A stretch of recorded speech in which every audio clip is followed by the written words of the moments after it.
కాదు. అసలు నందీశ్వరుని యొక్క అనుమతి లేకుండా శివాలయంలో శివదర్శనం చేశారనుకోండి, దాన్ని శంకరుడు అంగీకరించాడు.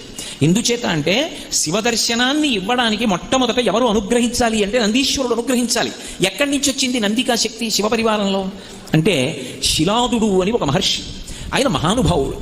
ఆయనకి ఒకప్పుడు ఒక విచిత్రమైనటువంటి కోరిక కలిగింది, నాకు ఒక కుమారుడు కలగాలి, కానీ అందరు పిల్లలు పుట్టినట్టే భార్య యొక్క సహాయము వలన నా తేజస్సు నా భార్య యొక్క శోణితము కలిసి నా భార్య యందు పిండముగా రూపుదిద్దుకొని ఏదో కొన్ని నెలలు ఆమె గర్భము ధరించిన తరువాత బయటికి వచ్చేటటువంటి శిశువు కాదు, అయోనిజుడు కావాలి. స్త్రీ గర్భము నుండి బయటికి రానివాడయ్యి ఉండాలి, అయోనిజుడు కావాలి. 2, ఆ పిల్లవాడికి మరణం ఉండకూడదు, ఇక పిల్లవాడు శరీరం అన్నది విడిచిపెట్టకూడదు. 3, వాడు పరమశివుడితో సమానమైనటువంటి స్థాయిని పొంది ఉండాలి అనుగ్రహంలో. వాడు ఆజ్ఞాపించడంలో కానీ అనుగ్రహించడంలో కానీ రూపంలో కానీ ముమ్మూర్తుల శంకరుడు ఎలా ఉంటాడో అలా ఉండాలి. నాకు అటువంటి కొడుకు కావాలి.